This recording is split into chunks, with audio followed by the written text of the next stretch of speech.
viongozi wote wenzangu na watu wa Kwale, hamjambo. Kwale, hamjambo. Kwale, assalamu alaikum. Bwana Yesu asifiwe.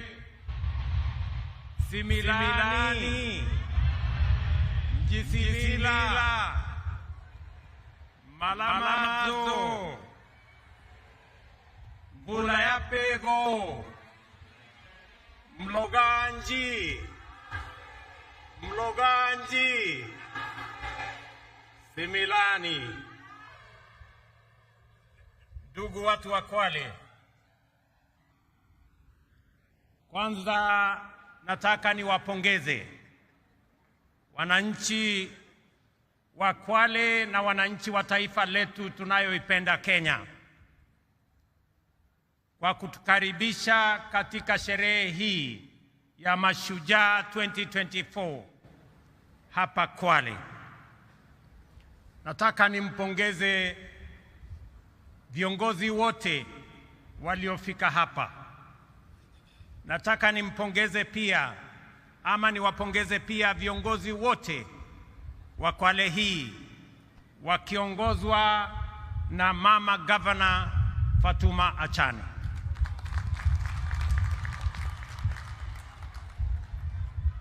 Kama kungekuwa na taswishi yoyote kwamba mama Muislamu anaweza kuwa kiongozi na awe governor, sasa hiyo taswishi imeondoka, kwa sababu Fatuma Achane ni governor wetu wa hapa Kwale. We can now confirm without a doubt that women leadership has a firm place in the Republic of Kenya. Pia leo asubuhi tumekuwa na jambo la kihistoria tena. Kwa mara ya kwanza katika taifa letu, mwanajeshi mama kuongoza sherehe hii. Luteni Kanali Faith Mwangandi, huyo mama hapo, mpigie makofi jameni. Kudhihirisha tena kwamba mama wanaweza kufanya kazi zote. And that is why we, the people of Kenya, are proud defenders of our freedom and aspire to become and remain free and sovereign. These were the foremost attributes of the first generation of freedom fighters who faced the monster of imperial domination with unflinching courage and commitment to prevail, even if it cost them everything, including their very lives. From them, we have a fine model that has inspired generations of selfless patriots and continues to inspire us today as we do our part in nation building. From them, we have learned that to be free, we must be united as one family that draws its strength from the unique contribution of its diverse members, and that we must see each other as equals, treat each other justly, and leave no one behind. We, the people of Kenya, know that just like our ancestors, we have what it takes, including the values, principles, and commitments that define Ushujaa, to break free of oppression, humiliation, poverty, and indignity. We know this because for our nation to be free, brave men and women, young and old, from every community and every region struggled with exemplary determination until Kenya was free. We know this because everywhere you go in Kenya, the echoes of heroism, histories of sacrifice and legacies of historic struggle by ordinary people who achieved extraordinarily endure to date. Our heroes did not hail from one village or speak one language. Our heroes are numerous and diverse, united by a principled commitment to confront an unjust, exclusive, and oppressive system in pursuit of a noble vision of national liberation.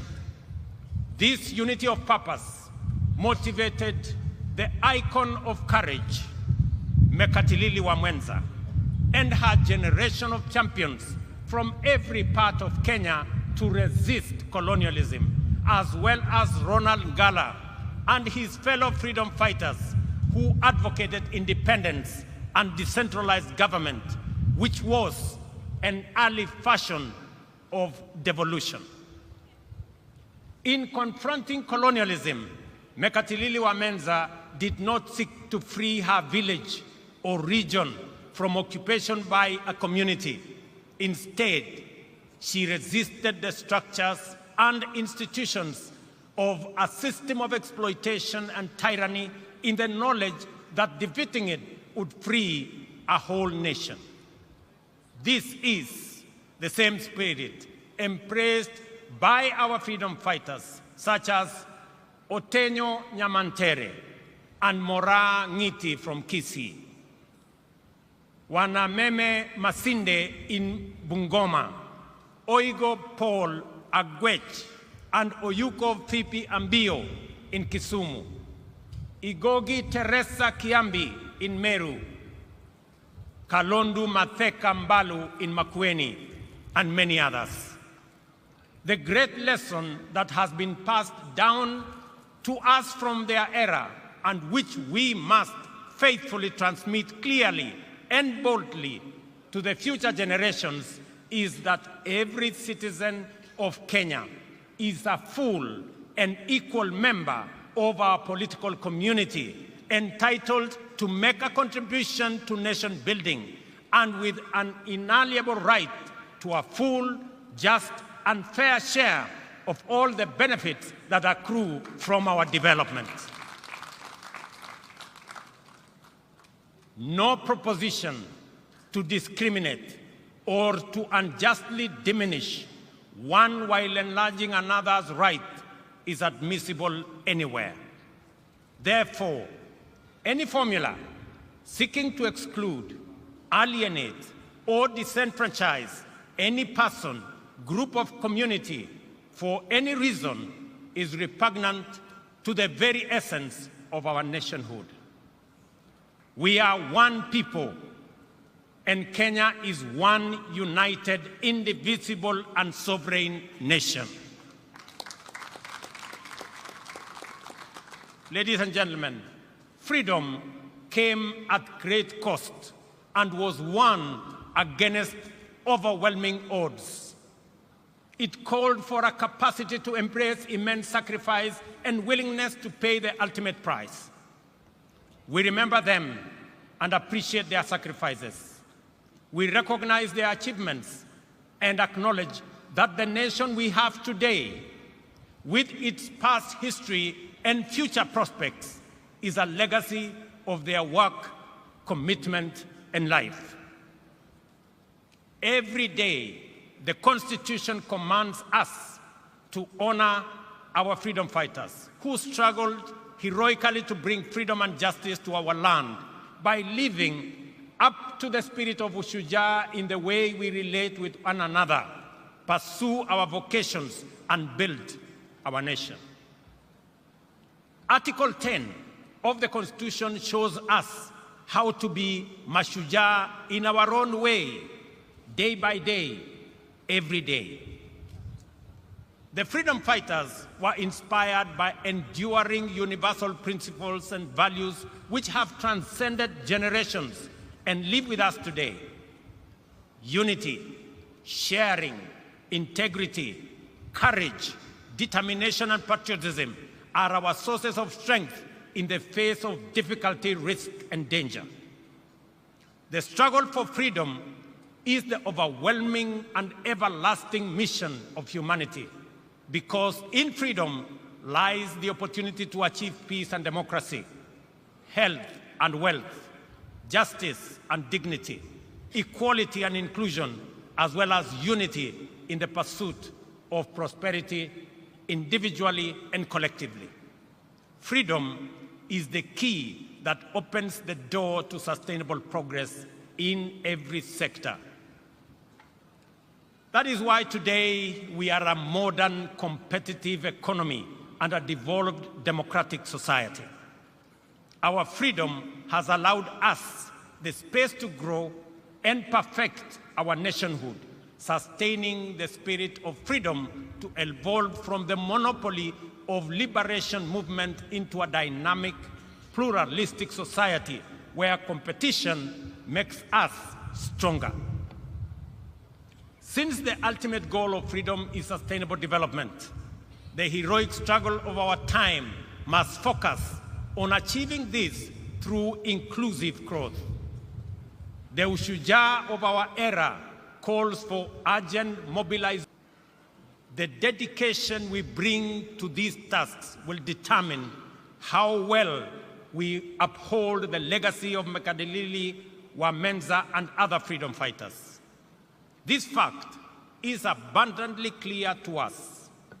The persistent unemployment, severe poverty, increasing inequality, and general growth by increasing investments in infrastructure development, essential service delivery, and the productivity of key strategic sectors.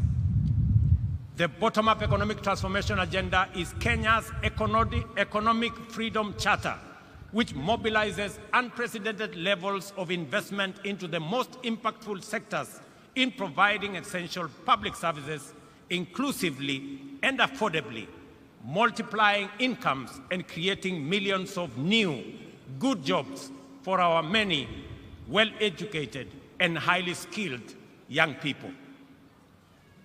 The priority sectors identified as the strategic pillars of the bottom-up economic transformation agenda have enabled us galvanize the national development agenda by mobilizing local and foreign investments, significantly improving the reach, efficiency, and impact of services and creating jobs at a sustained incremental rate.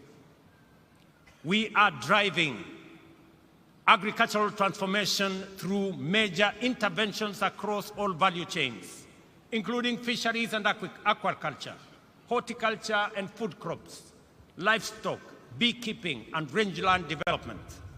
Investments are being made to boost production and supply of quality inputs, provide extension services, reduce post-harvest losses, and maximize returns for producers. These efforts are aimed to increase economies of scale through aggregation, agro-processing, value addition, and exports. Let me announce to farmers across Kenya that we have just concluded the process of procuring the next consignments of fertilizer and assure them that the fertilizer that we have will continue to retail at 2,500 as we committed ourselves. Whether it is tea, whether it is coffee, whether it is maize, whether it is wheat, whether it is sugarcane, we will make sure that prices of fertilizer are universal because we have seen its impact on matters food productivity in Kenya and the lowering of the cost of living as a result of reduction of food prices because of enhanced supply. Citizens, in the digital economy, we have invested in developing digital and ICT hubs in all wards and expanding last-mile fiber connectivity across the country, reaching areas previously considered remote and underserved. I must congratulate members of parliament across Kenya for being partners with us in this effort. And I want to encourage all our members of parliament to front-load and to prioritize the construction of ICT hubs across Kenya so that we can give digital opportunities for our young people, because these efforts have enabled young digital creators, entrepreneurs, and workers to access opportunities not just locally, but also globally. We have also supported our mama mboga, the boda operators, small-scale traders, construction workers, and others working in the informal and the hustler economy by investing in financial inclusion through accessible loans, capacity building, and regulatory reforms to facilitate their growth. I want to commend the banking industry for extending, just last week, an additional 150 billion in loans and loan facilities to micro, small, and medium enterprises to complement our efforts in making sure that we attend to the people lower in the category. To achieve universal health coverage, we have transformed the provision of health care to enable all Kenyans access promotive and preventive services in addition to curative services.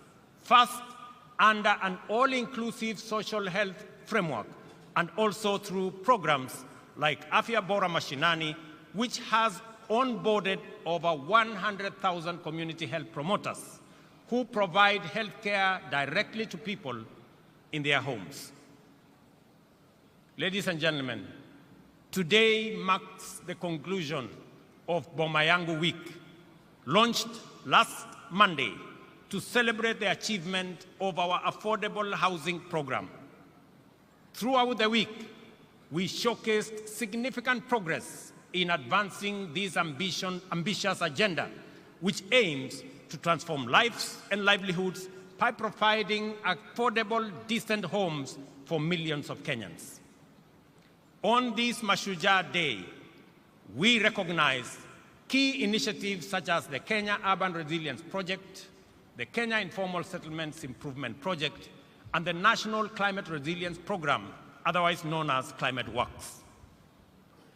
Under our bottom-up economic transformation agenda, we are committed to striking a major blow for the freedom struggle of our time by eradicating the shame of hunger in the land of plenty, taking decisive measures to significantly reduce poverty, providing all Kenyans with high-quality health care, and enhancing dignity, well-being, and standards of living for everyone. The Affordable Housing Program is central to these efforts, with a target of delivering 200,000 homes annually to meet the growing demands of housing. This initiative aims to tackle the deficit that has left many Kenyans living in insecure, unsanitary, and poorly constructed dwellings, and also fostering the growth of sustainable communities and generating jobs and opportunities across many other sectors. We all know that the future is urban. 60% of our population, not just in Kenya, but globally, will be living in urban areas. That is not a choice we can make. That is what's going to happen. But we can make a choice as to what kind of living, what kind of settlements these 60% of our citizens who will be living in urban areas, how they will live. Either they will live in slums or they will live in decent dwellings. It is our choice and the choice of our generation to make sure that when we undergo this process, which is inevitable, and we have communities that are urban, they will be living in decent livelihoods. The progress so far is remarkable. 124,000 housing units are at different stages of completion across 75 sites in 37 counties. These projects include homes also for the military police. I am happy that the students have participated in designing student accommodation. And congratulations to the students who came, the 60 of you who have participated in that process. Here in Kwale County, I am also happy that the Matuga Affordable Housing Project is underway, creating daily employment for over 200 workers. Similarly, the Diani White House project is under construction and is also generating more jobs and more opportunities. Boma Yangu, a key platform in the program, exemplifies our commitment to economic empowerment and improving Kenya's quality of life. This online portal aggregates housing demand with over 547 registered users, of whom 52,000 have collectively saved more than 2.3 billion towards home ownership. These numbers represent real individuals striving to achieve their home ownership dreams. For example, Joseph Cairo from Ruiru, who began saving on Boma Yangu and has now accumulated an impressive 895,000, more than half the cost of a one-bedroom unit. Similarly, Jemima Nyaboke, a businesswoman living with disability in Nairobi, has saved 650,000, steadily and surely bringing herself closer to home ownership. Jane Mumbi Mushina, a widow and a mother of two from Nakuru, will soon move from her rented unit, which costs 1,500 monthly, to her own one-bedroom home after patiently and with determination saving for it. Likewise, David Gagiri, a 44-year-old Juakali artisan and a father of 4, is rearing and nearing the completion of his savings to move into his own house. These stories illustrate how the affordable housing program is empowering ordinary citizens, affirming their dignity and opening pathways for financial independence. In December this year, just a few months from now, we will achieve a major milestone by handing over 1,080 new studio units at the Mukuru Meteorological Site in Nairobi, with mortgages priced at $3,200 per month. This is to citizens who today pay the same amount but live in a slum. Rent that does not qualify them to own the dwelling finally. The revolutionary dimension of this milestone is that finally, mortgages will no longer be the vocabulary of a lucky few, but an accessible, feasible, and convenient instrument of bottom-up empowerment, making home ownership affordable and therefore attainable. The program's benefits extend beyond housing. So far, the Affordable Housing Program has created over 160,000 jobs throughout the housing value chain. While the industry remains predominantly male, we are working to increase female participation to 30%, up from the current 20%. Our collaboration with the Juakali sector has demonstrated the Affordable Housing Program's significant potential to transform local manufacturing. In Kwale, over 200 artisans are providing essential services at various sites, fabricating components such as doors, windows, and cabinet fittings. The success of involving worker cooperatives and artisans has strengthened our commitment to support local businesses. You heard the governor of Kwale enumerate the number of companies that now work with us. To facilitate this further, the government has allocated Kenya shillings 4.4 billion specifically for payments to MSMEs supplying goods and services under this program. I was especially proud to witness the signing of the 720 million subcontract awarded to Soweto High-Rise Fabricators and Woodworkers Association in Kibra, just the event that you saw us here this morning. This partnership will greatly enhance the business prospects of these Juakali associations, now recognized as bona fide affordable housing program suppliers.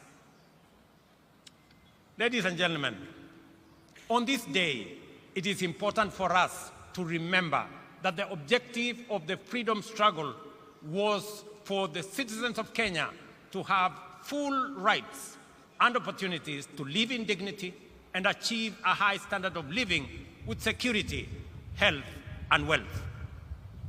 As we implement affordable housing program, therefore, we must at the same time move quickly to complement it with initiatives that promote health and well-being of the promise held by our blue economy. Because of the Indian Ocean, Kwale County and coastal region as a whole abound with transformative opportunities of an immense magnitude. At present, the blue economy contributes 20 billion to the economy annually and is expected to increase to over 80 billion in 5 years.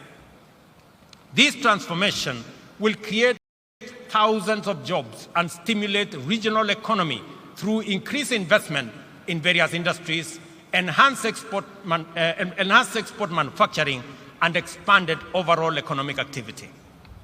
To begin with, we are investing Kenya shillings 2.7 billion in the construction of fish landing sites and markets equipped with cold storage facilities across the country, with 1.2 billion allocated specifically to the coast region.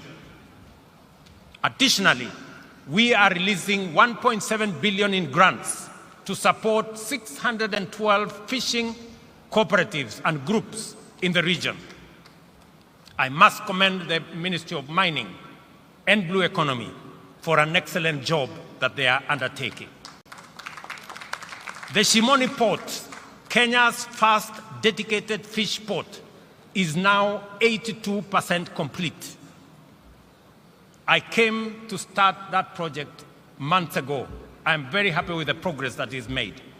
Once finished, it will boost the fishing industry by increasing the handling capacity by 50,000 metric tons of fish annually, thereby promoting value addition for both domestic and export market. To promote and enhance aquaculture and mariculture in the country, the government is investing 2.4 billion, including 1.4 billion allocated specifically for the coast region in the development of the National Mariculture Resort here in Kwale County. This center will serve as a catalyst for the growth of productive and profitable mariculture.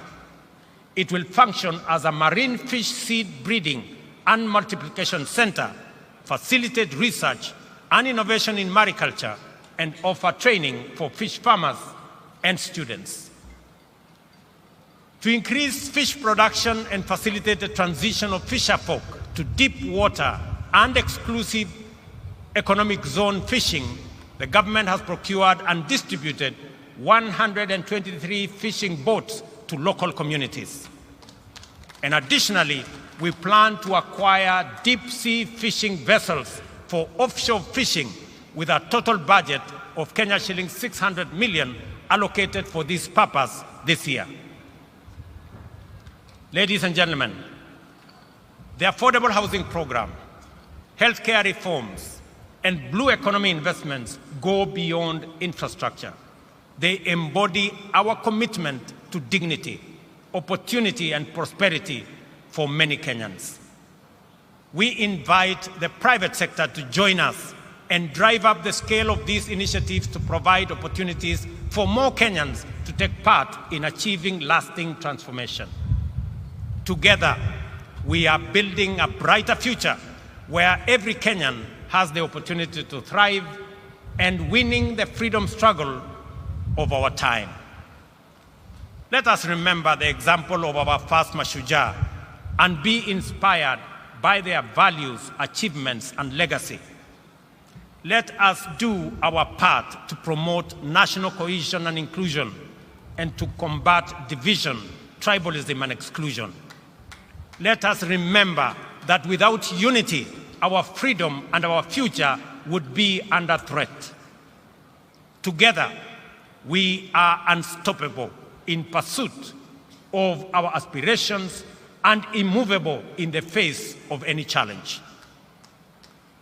By embodying, championing, and defending our national values and principles of governance every day, we will be able to live up to the monumental legacy of Mekatilili Wamenza and other heroic men and women who blazed the trail for the patriots who followed and built a nation that present and future generations will be proud of.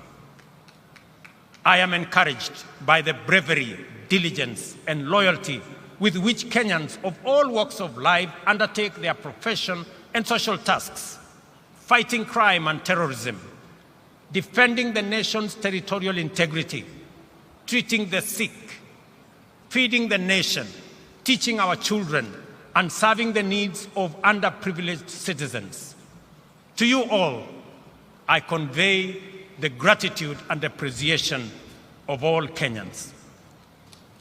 It is in these things that heroism lies. The fact that we must do them every day doesn't make them any less heroic or extraordinary. Ushujaa is doing ordinary things in extraordinary ways. Therefore, whatever our vocation, let us apply ourselves with zeal, because that is how great nations are built. Ladies and gentlemen, watu wa Kwale, ndugu zangu watu wa Kenya, nimefurahi sana kuwa kati yenu katika sherehe hii ya muhimu, sote tukiungana na tukihakikisha kwamba kazi ya kila mtu isidharauliwe na mwingine. Wale wote mnaochangia katika sehemu zote, yule unayesukuma pale wheelbarrow ili tuweze kujenga affordable housing, yule unayepiga randa ndio tuweze kuwa na milango na madirisha na mambo mengine ambayo yatatusaidia kuwa na manyumba ya sawasawa, walimu pale shuleni mnapojitolea kufundisha watoto wetu, wakulima shambani wanaofanya bidii ndio tupate chakula, askari wetu ambao wanasimamia usalama wa taifa letu la Kenya, wafanyabiashara wetu ambao wanafanya bidii wakiamka mapema. Nyinyi wote ni mashujaa wa taifa letu la Kenya kwa zile majukumu mnayofanya. Nataka niwaeleze ndugu zangu wa Kenya ya kwamba nchi hii tutaijenga na mikono yetu na nguvu yetu na bidii yetu, kwa sababu nchi hii haiwezi kujengwa na wageni, haiwezi kujengwa na wengine. Sisi, hii ndio nchi Mungu ametupatia, na ni jukumu la kila mmoja wetu, mahali popote ulipo, uotoe mchango wako kwa uzalendo, kwa kujitolea, kwa bidii. Na mimi nataka niwahakikishia kwamba tutafaulu kama nchi ya Kenya tukifanya hivyo, tukiwa tumeungana pamoja. Mwisho kabisa, nikiwa hapa Pwani, tumekuwa na jambo ama donda sugu la mambo ya ardhi. Nataka niwatangazie ya kwamba tayari tuko na pesa shilingi bilioni 1.5 ya kuanza ile program ya absentee landlords na kusaidia wananchi ambao wanaishi katika mashamba ambayo sio yao, tuweze kuwasaidia wawache kuwa maskota, wawe wenyeji, kwa sababu tutaungana na wale ambao mashamba haya ni yao, tuweze kununua, ndio tuweze kusonga mbele pamoja. Na mimi nataka niulize magavana wetu pamoja na wabunge na wale wengine wote, tuungane katika safari hiyo ndio tuweze kukomboa watu wetu kutoka mambo ya uskota. Asanteni sana watu wa Kwale, asanteni sana ndugu wa Kenya. Thank you very much. God bless you all and God bless our great country that we love, Kenya. Asanteni sana na Mungu awabariki.